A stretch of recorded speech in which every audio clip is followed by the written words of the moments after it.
जिले की हर खबर सबसे पहले आप तक पहुंचाने का वादा, बस यही है एक इरादा। आज ही लगाए अपना पद्मेश डिजिटल सेटअप बॉक्स। नमस्कार, आप देख रहे हैं पद्मेश 24/7 कृष्णा संडे के साथ। चलिए न्यूज बुलेटिन की शुरुआत करते हैं हेडलाइन से। किरणापुर के किन्नी में युवक ने की स्कूली छात्रा की कुल्हाड़ी मारकर हत्या। स्कूल से घर लौटने के दौरान सड़क पर की हत्या। कलेक्टर दीपक आर्य बालाघाट से रिलीव, सागर में संभाला पदभार। जिला पंचायत सीईओ को कलेक्टर का प्रभार।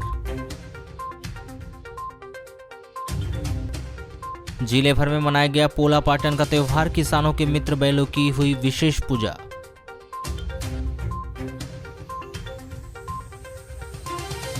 बंगाल की खाड़ी में बदले सिस्टम का दिखा जिले भर में प्रभाव। गरज चमक के साथ अधिकांश स्थानों पर हुई बारिश। शहर के वार्ड नंबर 11 भटेरा चौकी में नाली निर्माण को लेकर स्थानीय जनों ने जताई नाराजगी। पुलिस थाना किरणापुर के अंतर्गत किन्नी चौक के ग्राम कोदाबर्रा मार्ग पर नाले के पास से कुछ ही दूरी पर 6 सितंबर दिन सोमवार दोपहर 3:30 बजे ग्राम किन्नी के स्कूल से साइकिल से अपने घर जा रही एक छात्रा नेहा पिता पीतम सिंह उई के उम्र 16 वर्ष को एक अज्ञात युवक ने कुल्हाड़ी से गर्दन पर प्रहार कर मौत के घाट उतार दिया। प्राप्त जानकारी के अनुसार नेहा उई के शासकीय हायर सेकेंडरी स्कूल किन्नी में कक्षा 11वीं की छात्रा है, जो प्रतिदिन साइकिल से अपने ग्राम कोदाबर्रा की लड़कियों के साथ स्कूल आना जाना किया करती थी। सोमवार को छात्रा नेहा स्कूल की छुट्टी होने पर अपने गांव की लड़कियों के साथ वापस लौट रही थी। ग्राम किन्नी से कोदाबर्रा मार्ग पर नाले से कुछ ही दूरी पर झाड़ियों में छिपा एक युवक हाथ में कुल्हाड़ी लिए अचानक निकलकर मार्ग पर आ गया और छात्रा नेहा की साइकिल रोककर उसके गर्दन पर ताबड़तोड़ वार कर दिया, जिससे छात्रा की मौके पर ही मौत हो गई। छात्रा नेहा के साथ अपनी अपनी साइकिलों से घर जा रही अन्य छात्राएं घबरा कर तेजी से गांव पहुंची और गांव वालों को घटना की जानकारी दी, जिस पर गांव वाले भी घटनास्थल पर पहुंचे। तब तक आरोपी अज्ञात वह युवक वहां से भाग चुका था। ग्रामीणों ने इस घटना की सूचना पुलिस चौकी किन्नी में दी, जहां से तत्काल चौकी प्रभारी जुबेर खान व पुलिस थाना किरणापुर से थाना प्रभारी नवीन यादव अपने दल बल के साथ घटनास्थल पर पहुंचकर मुआयना करते हुए पंचनामा कार्रवाई की। मृतिका नेहा की लाश को पोस्टमार्टम के लिए किरणापुर के अस्पताल भिजवाया गया। इस मामले में एक अज्ञात युवक के द्वारा छात्रा की इस तरह से निर्मम हत्या कर भाग जाना, हत्या का कारण सहित अन्य सवालों की गुत्थी पुलिस के लिए सिरदर्द बन गई है। इस घटना की जानकारी लगते ही बड़ी संख्या में लोगों का हुजूम मौका स्थल पर जमा हो गया। बहरहाल पुलिस के द्वारा मामले के सभी पहलुओं की सूक्ष्मता से जांच प्रारंभ कर दी गई। महिला सशक्तिकरण की सोच के साथ नगरपालिका बालाघाट के द्वारा नगर के वार्ड नंबर 29 स्थित सेठिया शाला परिसर में सोमवार से निःशुल्क कराटे प्रशिक्षण शुरू किया गया है। इस प्रशिक्षण के दौरान रोजाना शाम को 4 से 5 बजे के बीच महिलाओं और छात्राओं को आत्मरक्षा के गुर सिखाए जाएंगे। नगरपालिका सीएमओ सतीश मरसिनिया ने बताया कि महिला सशक्तिकरण के लिए देश भर में काम किया जा रहा है। महिलाएं स्वयं अपनी आत्मरक्षा कर सके, यह बहुत आवश्यक है। वर्तमान परिवेश को देखते हुए अधिक से अधिक महिलाओं और छात्राओं के द्वारा इस तरह का प्रशिक्षण लिया जाना चाहिए। बिरसा थाना क्षेत्र में भूतरा रोड पर मोटरसाइकिल पेड़ से टकराने से एक युवक गंभीर रूप से घायल हो गया, जिसकी बिरसा के अस्पताल लाते समय मौत हो गई। मृतक मुकेश मेरावी 25 वर्ष सगवन टोला मलाजखंड निवासी है। 5 सितंबर को 2 बजे यह सड़क दुर्घटना उस समय हुई जब यह युवक मुकेश मेरावी मोटरसाइकिल में अपने साड़ू भाई से मिलने ग्राम पटपरी जा रहा था। प्राप्त जानकारी के अनुसार 5 सितंबर को मुकेश अपनी मोटरसाइकिल में अपने घर सगवन टोला से अपने ससुराल नाका टोला गया था और मुकेश अपने ससुराल नाका टोला से अपने साड़ू भाई से मिलने पटपरी जा रहा था। 2 बजे करीब नाका टोला से पटपरी जाते समय नाका टोला और भूतना के बीच मोटरसाइकिल अनियंत्रित होकर रोड किनारे पलास के पेड़ से टकरा गई। मोटरसाइकिल पेड़ से टकराने से मुकेश गंभीर रूप से घायल हो गया, जिससे तुरंत ही गांव वालों ने बिरसा के अस्पताल लाया गया, जहां उसे मृत घोषित कर दिया गया। मुकेश की बिरसा अस्पताल लाते समय रास्ते में ही मौत हो चुकी थी। मध्य प्रदेश शासन गृह मंत्रालय भोपाल के द्वारा बीते दिनों बड़ी संख्या में पुलिस विभाग के उप निरीक्षक और निरीक्षकों के तबादले किए गए थे। इसी कड़ी में जिले के अधिकांश थानों में उप निरीक्षकों के पद खाली हो गए थे, जिसे देखते हुए पुलिस अधीक्षक अभिषेक तिवारी के द्वारा दूसरे जिलों से स्थानांतरित होकर बालाघाट पहुंचे 8 उप निरीक्षकों को थाना या चौकी व अन्य स्थानों पर स्थानांतरित किया गया है। इस कड़ी में उप निरीक्षक रविशंकर कौशल कोतवाली बालाघाट, शिवपूजन मिश्रा लालबरा थाना, जयप्रकाश त्रिपाठी उकवा चौकी, गौरव शर्मा महकेपार चौकी, रंजीत सिंह रघुवंशी चांगोटला थाना, राहुल सिंह राजपूत नक्सल सेल बालाघाट, तरुण सिंह भाटी साइबर सेल, अमित सिंह कुशवाहा हट्टा थाना भेजे गए हैं। आपको बता दें कि यह सभी उप निरीक्षक रक्षित केंद्र बालाघाट में तैनात थे। बीते दिनों स्थानांतरित होकर आने वाले निरीक्षकों के आते ही जिले के अधिकांश थानों के थाना प्रभारी भी बदल जाएंगे, जिसकी प्रक्रिया आगामी दिनों में की जाएगी। तानापोला का पर्व वारासुनी नगर सहित ग्रामीण क्षेत्रों में सामाजिक, धार्मिक, राजनीतिक सौहार्द एवं उत्साह के साथ मनाया गया। इस दौरान गौवंश की पूजा की गई। प्रतिवर्षानुसार इस वर्ष भी नगर में तान्हा पोला हर्षोल्लास के साथ जय स्तंभ चौक में मनाया गया। इस दौरान चौक पर पत्तों की तोरण लगाई गई, जिसके नीचे लोगों ने अपने सजाए बैलों को लाकर खड़ा किया और शाम 6 बजे चौधरी बाड़े से आरती बाजे गाजे के साथ जय स्तंभ चौक पहुंची।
परसवाड़ा थाना क्षेत्र के अंतर्गत आने वाले ग्राम चंदना में एक बच्चे को थप्पड़ मारने के विवाद को लेकर एक व्यक्ति को लाठी से सिर में मारकर गंभीर रूप से घायल कर दिया गया।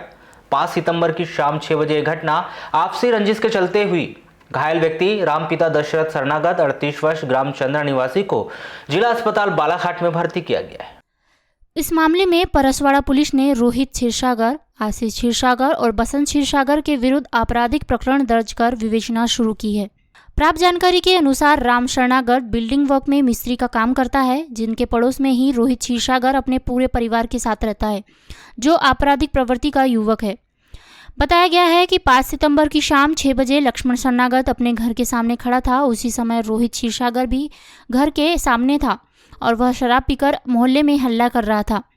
उसी समय रोहित ने मोहल्ले के एक यादव लड़के को चाटा मार दिया था, जिस पर लक्ष्मण शरणागत और रोहित शरणागत का विवाद हो गया, जिसके बाद आरोपी रोहित क्षीरसागर, आशीष क्षीरसागर और बसंत क्षीरसागर ने राम की बेदम पिटाई कर दी थी, जिसे पहले परसवाड़ा अस्पताल और वहां से जिला अस्पताल बालाघाट रेफर किया गया है। 6 सितंबर को नायब तहसीलदार शोभना ठाकुर ने जिला अस्पताल बालाघाट में भर्ती राम शरणागत के मरणासन्न कथन लिए।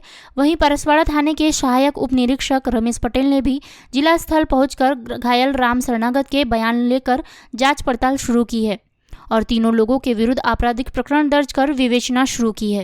इसको रोहित क्षीरसागर ने मारा। क्या करता है रोहित क्षीरसागर? रोहित क्षीरसागर कुछ नहीं करता, सिर्फ शराब पीता है, शाम को हुल्लड़ मचाता है। अच्छा, क्यों मारपीट किया इनने? ये क्या हुआ कि मैं घर के बाहर खड़ा था, किसी एक लड़के को इसने मार दिया। किसने?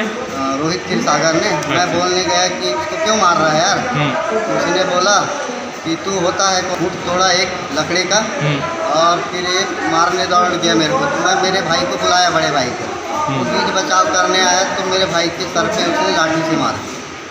कितनी लाठ मारा? एक लाठ मारा तो सर ही फट गया, 8 टाके लगे। उसके बाद क्या हुआ? उसके बाद रिपोर्ट दर्ज करवाया मैंने।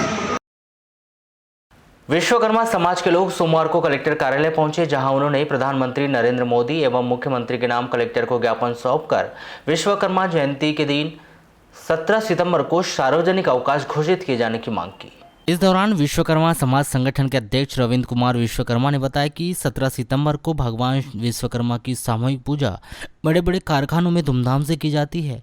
इस पूजा को देश विदेश एवं सभी जगह सार्वजनिक रूप से की जाती है। समाज के सभी लोगों की मांग है कि इस दिन को सार्वजनिक अवकाश रखा जाना चाहिए। 17 सितंबर को जो विश्वकर्मा पूजा होती है, सामूहिक पूजा होती है।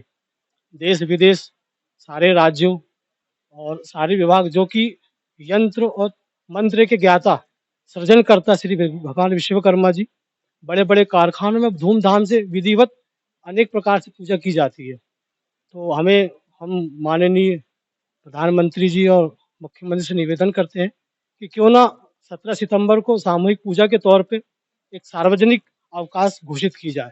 हम सभी समाज एवं सभी जो इन कार्य से जुड़े हुए सब लोगों की एक ही मांग है कि 17 सितंबर आज हम ज्ञापन सौंपने आए हैं हम यहाँ पर विश्वकर्मा पूजा जो 17 सितंबर को होती है, तो पूरे देश विदेश में मनाया जाता है और हम ये चाहते हैं कि इसे सार्वजनिक अवकाश होना चाहिए। शासन की मंशा के अनुसार स्थानांतरित किए गए वर्ष 2012 बैच के आईएएस अधिकारी कलेक्टर दीपक आर्य ने सोमवार को बालाघाट से रिलीव होकर सागर जिला कलेक्टर का पदभार ग्रहण किया। जब तक बालाघाट के नए collector doctor Girish Kumar Mishra Balaghat collector का पदभार ग्रहण नहीं कर लेते, तब तक जिला पंचायत सीईओ विवेक कुमार बालाघाट कलेक्टर का पदभार संभालेंगे। आपको बताएं कि प्रदेश शासन ने शनिवार को 27 आईएएस अधिकारियों के तबादलों की सूची जारी की गई थी।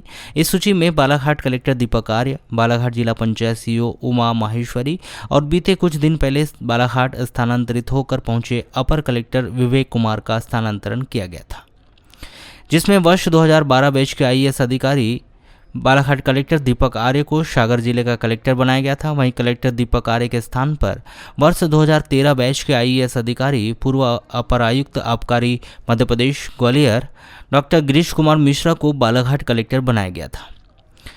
प्रशासन के द्वारा जारी किए गए स्थानांतरण के आदेश का अनुपालन करते हुए कलेक्टर दीपक आर्य ने बालाघाट कलेक्टर का पद छोड़कर सागर जिला कलेक्टर का पद ग्रहण कर लिया है। वहीं जल्द ही बालाघाट के नए collector doctor Girish Kumar Mishra Balaghat collector का पद संभालेंगे। जिला मुख्यालय से 17 किलोमीटर की दूरी पर स्थित ग्राम पंचायत रोशना के अंतर्गत आने वाले ग्राम नेवर गांव में नल जल का विद्युत कनेक्शन काट दिए जाने के कारण पानी की विकराल समस्या खड़ी हो गई है। नेवर गांव में पानी की यह समस्या पिछले एक सप्ताह से है। लोगों को पानी के लिए बहुत अधिक जद्दोजहद करना पड़ रहा है। गांव में स्थित हैंडपंप में आधे बिगड़े हुए हैं और आधे चालू है, और जो हैंडपंप चालू है उनमें पानी पीने लायक नहीं है। ऐसे में गांव की जनता को कुएं का पानी पीना पड़ रहा है। पानी की समस्या के कारण लोगों में पंचायत के प्रति काफी आक्रोश व्याप्त है। लोगों का कहना है कि उनके द्वारा नल जल का पैसा जमा कराया जा चुका है। इसके बावजूद भी नल जल का बिजली बिल नहीं पटाने के कारण गांव की पूरी जनता को पानी की समस्या से जूझना पड़ रहा है। वहीं गांव में व्याप्त पेयजल की समस्या के लिए ग्रामीणों द्वारा सरपंच को जिम्मेदार ठहराया जा रहा है। ग्रामीणों ने बताया कि नलों में पानी नहीं आने के कारण उन्हें मजबूरीवश दूसरों के कुएं से पानी लाना पड़ रहा है। नहीं, बंद है, हो गए 1 हफ्ता होने लगा। बिजली बिल नहीं पटाए कह रहे, तो सरपंच का काम है ना पटाने का। हमने उसके पास जमा करे तो उसने पटाया नहीं और एकदम से बताया नहीं और बंद कर दिया। क्या मालूम, लड़का जाता है पटाने, कितना आता है बिल तो। हाँ और भी घरों में कनेक्शन लगा हुआ है। हाँ, कई घर में है, सबके घर में गांव में। अभी पानी कहाँ से लाते हैं? अभी ये मोटर से भरते हैं, कुआं से। हाँ, समस्या होती है ना जी, अब दूसरे की मोटर में लाते हैं। मतलब बिल देने के बावजूद भी आप लोग को पानी नहीं मिलता? नहीं, किसकी गलती मानते हैं आप? सरपंच की। पानी यहाँ से भरते हैं जी। हाँ, नल आते कि नहीं आते? नहीं आज नहीं रहा है नल। क्या परेशानी हो रही है अभी आपको? अब ये पानी की हो रही ना जी परेशानी जी। तो फिर आप लोग कभी बोले नहीं कि सरपंच को? तो सरपंच को बोले थे, कहते हैं मैंने नहीं बोली, मगर इन लोगों ने बोले नहीं। अभी नहीं आ रहा है, 1 हफ्ता होने लगा। यानी कन्हैया के दिन से कनेक्शन काट दिए, बोले बिल ज्यादा हो गया करके लाइनमैन ने काट दिए, तो नहीं आ रहा है। ये तो पूरे गांव भर कनेक्शन है। बिल के लिए कोई आया ही नहीं है, बिल को भी मांगे ही नहीं है। अभी बीच में एक बार यानी 6-7 महीने हो गया, तब पहले मांगे थे, तब कुछ लोग ने दिए थे, तब से बिल नहीं दिए हैं। अब वो गांव वाले बोल रहे हैं कि हर महीने आएंगे कोई बिल के लिए, तो हम हर महीने देंगे और इकट्ठे मांगेंगे तो हम इकट्ठे नहीं दे सकते। नहीं नहीं नहीं नहीं, कभी नहीं हुआ है मुनादी। हाँ, तो इसमें तो सरपंच की भी गलती है क्योंकि मुनादी नहीं करवाए और बिल नहीं लिए हैं। बिल बिल लेना था तो ये दिक्कत आती ही नहीं। ग्राम नेवरगांव में पानी की इतनी समस्या है कि उन्हें मजबूरी में ऐसे हैंडपंप से पानी पीने के लिए पानी भरना पड़ रहा है जिसका पानी पीने लायक नहीं है। ग्रामीणों ने बताया कि गांव के बहुत से लोग नल नहीं आने के लिए मजबूरी में हैंडपंप का पानी पीने के लिए मजबूर है। परेशानी पानी की जा रही है। पानी जो है अभी नल तुम्हारे लाइन काट दिए, पानी नहीं मिल रहा है। अभी बारिश में पानी नहीं मिल रहा है और नहीं तो अभी कहाँ कहाँ को दूर दूर के कुआ हेडपंप भी पूरी बिगड़ी हुई है। यहाँ पे 8-10 में हेडपंप है, सारे नहीं है, कोई कोई चालू है। पानी वहाँ का पीते नहीं है, अच्छा नहीं लगता कह के, तो अभी वो कुएं से पानी ले जा रहे हैं, वो दूर दूर के आकर के कुएं से पानी ले जा रहे हैं। अजी तो बिल पैसे दिए हैं सर, जिसने वसूली किया उसने सरपंच को दिया होगा कि बताता है। हाँ। पूरे ये अपने रोड की भी लाइट पूरी बंद हो गई है और वो मोटर से पानी मिल रहा था लोगों को, वो भी पूरा काट दिया है पूरे। हाँ हाँ, इसी से भर रहे हैं अभी तो। नल बंद हो गया है अभी, फिर भी 8 दिन हो गए होंगे। नहीं, मीठा पानी नहीं है, खारा पानी है, फिर भी भर रहे हैं हम पानी। नल ही नहीं आ रहा इसलिए। हाँ, पूरा मोहल्ला भरता है पानी यहाँ से। हाँ हाँ। ग्रामीण त्रिलोक सुलाखे ने बताया कि पानी की समस्या से ग्राम नेवरगांव के करीब 250 परिवार प्रभावित है। नल जल का टैक्स जनता से पंप चालक द्वारा वसूला जा चुका है लेकिन रसीद नहीं दी गई। ग्राम के 75% लोग द्वारा नल का पैसा पटाया जा चुका है। कम से कम यहाँ पर 200 से 250 मकान हैं और यहाँ पर सबसे बड़ी समस्या अभी वर्तमान में पानी की आ रही है और यहाँ पर जो सार्वजनिक कुएं हैं वो बहुत कम है, एक ही यहाँ पर है और हैंडपंप भी बहुत कम है जो एक स्कूल के अंदर हो गया है और यानी काफ़ी डिस्टेंस में, जैसे वार्ड नंबर 1 में है तो फिर 3-4 वार्ड का गैप है, फिर यहाँ पर हैंडपंप है। और दूसरी बड़ी बात कि यहाँ पे जो लाइट कटने की जो बता रहे हैं जिसके कारण नल नहीं आ रहा है, तो इसकी वसूली जो पंप चालक है यहाँ का, उसके द्वारा कापी में यहाँ की वसूली कर ली गई है। पर जो हितग्राही है जो अपने घर में नल कनेक्शन लेके बैठा है, वो उनको रसीद यानी जो पंचायत से जो रसीद मिलना चाहिए कि हमने पैसा पटा दिया, वाली रसीद आज तक इन किसी को मिली नहीं है। 75% लोगों ने, नेवरगांव के 75% लोगों ने यहाँ का पैसा पटा दिया है, जलकर जो होता है वो पटा चुका है। 25% लोग होंगे, तो अब 25% लोगों के कारण अगर से नल कनेक्शन कट जाए तो ये गलती पंचायत की है, क्योंकि 75% लोगों ने तो पैसा पटा चुका है। तो कम से कम जो ये मुख्य समस्या है जल की, ये अगर से पैसा पटा देती पंचायत तो ये वाली समस्या नहीं होती। ग्राम पंचायत रोशना के ग्राम प्रधान प्रतिनिधि सुरेश नकपुरे ने बताया कि ग्राम पंचायत रोशना में करीब 2.5 लाख रुपए का बिजली बिल पिछले 10 से 12 वर्ष से बकाया था। बिजली बिल नहीं पटाए जाने के कारण नल जल और स्ट्रीट लाइट का बिजली कनेक्शन काट दिया गया है। जी, आज मेरा 5-6 साल का जैसे आज मेरा समय यानी कार्यकाल चला हमारा, लगभग ये समझ लो कि किसी प्रकार की कोई समस्या पानी की नहीं रही है।